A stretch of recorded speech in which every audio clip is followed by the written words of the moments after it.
अस्सलाम वालेकुम वरहमतुल्लाहि वबरकातुहू। टाठो बच्चों, आज से लेसन यमुक यस टाइटल छु द फ्रेंडली mongoose। यह तुहस इंग्लिश किताब हुंद लेसन T1 तो आज से अमिक क्वेश्चन करें।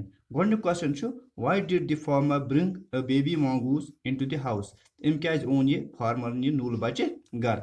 तो अमुक आंसर छु the farmer brought a baby mongoose into the house to give a companion to his son. अम ओन यह नूल बच्चे पन्नस निचविस साथी बनाने खतर घर तक तमिस कुन निचु। क्वेश्चन नंबर 2 छु why didn't the farmer's wife want to leave the baby alone with the mongoose। अम क्या युस न ये नूल ये मतलब घर थवन यह बच्चे अमिस कुनिस मतलब mongoose सत। अमुक आंसर छु the farmer's wife didn't want to leave the baby alone with the mongoose because she thought that the mongoose could harm her son। तो अम सूच कि अगर बह यह घर थवन यह बच्चे यह नूल बच्चे मा वात अमिस इजा या नुकसान। Question number 3 what was the farmer's comment on his wife's fears। तो अम सद कमेंट क्या खानदानी हंदिस मुतलिक अमिस फार्मर सद। Answer the farmers comment on his wife's fears were that the mongoose was a friendly animal and couldn't harm their son। तो अम सुंद यम क्या comment कि ना सा यह फ्रेंडली एनिमल यह ना सा अम सदिस नीचस इजा वात कह। Question number 4 why did the farmer's wife strike the mongoose with her basket। अम क्या ब्रुक सह अम टोकर सत। आंसर अमुक the face and the paws of the mongoose were smeared with blood। The farmer's wife thought that mongoose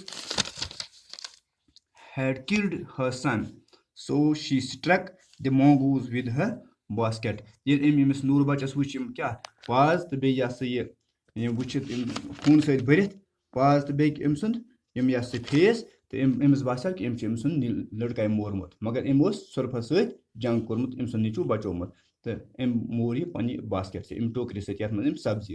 question number 5 did she repent of her basti action। how did she show her repentance।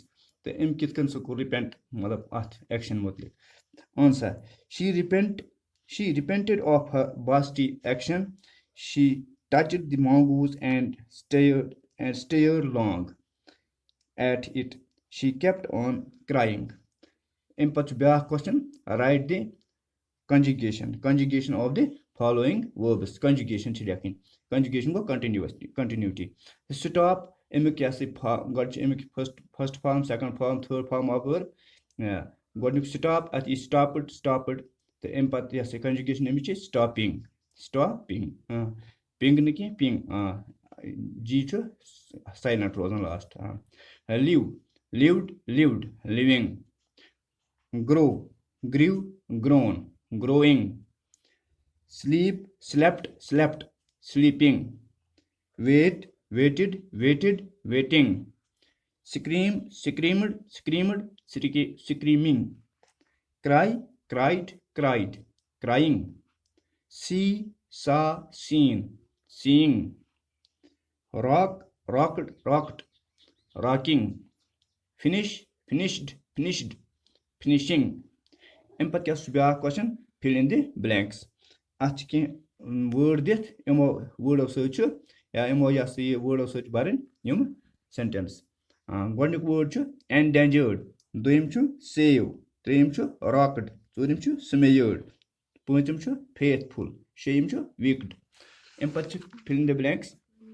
गोडनिक fill in the blanks the mother dash the cradle so that the baby falls asleep।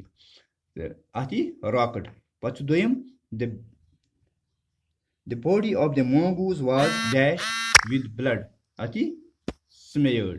अम पे ब्या त्रेयम the mongoose dashed his life to dash the life of the child अत गोडनिकस endangered अत जो खली जाए त्रेयमे गोडनिक endangered दोयम खली जाए save गोडनिक endangered त्रोन पान खतरस मज तो अम सुंद बच्चे बचाव खतर।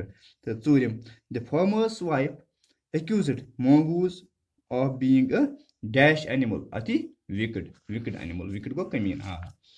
अम पत् पँचम the mongoose proved to be a dash animal डैशस मज फेथफुल यह पे कुछ डैश अति फेथफुल एनिमल अम पे ब्या question complete the following choosing suitable material nouns from the box अम पे चूंकि लास्ट क्वेश्चन तम ब्रो आमुत तो लिहाजा यह all that glitters is not dash अति gold इम पे अल्फाज दिथ वर्ड गोडनुक paper sugar gold milk water तो गोडनिच फिल इन द ब्लैंक्स मज गोल्ड दोयम खाली जाय या दोयम fill in the blanks dash is rich in calcium अति मिल्क त्रेयम शुगर अति शुगर इज वेरी स्वीट चोरम खाली जाय we must drink boiled dash dash dash मज वाटर पंचम dash dash can be recycled अति पेपर अम पे क्या ब्या complete the following choosing a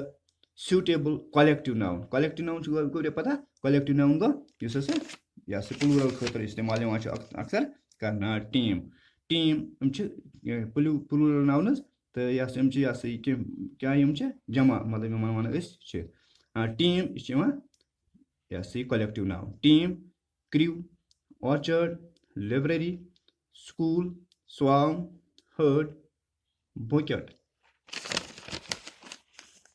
तो गोडनिच अम पे बेज अल्फाज bunch and class तो गोडनिच खाली जाय a dash of students अत क्या class a class of students Doyam a dash of cattle अति herd a dash मज a herd of cattle त्रेयम dash a dash of bees अति a swarm of bees चोरम a dash of players अति a team of players पंचम a dash of sailors अति a crew of sailors shame an dash of fruit trees अति an orchard of fruit trees सतम a dash of flowers अति a bouquet of flowers तो Atham a dash of grapes अति a bunch of grapes नयम a dash of students अति a school of students 10th part a dash of books अति a library of books तो इतकन गो ये lesson मुकम्मल यह solved exercise इस मे तुम ब्रोट कन थो उम्मीद कि तुम आस पूर समझ तो अम पे बनाइए तुम पन्ने नोट कॉपी पे करो मेंटेन तो बिहु खुदा सवाल अस्सलाम वालेकुम।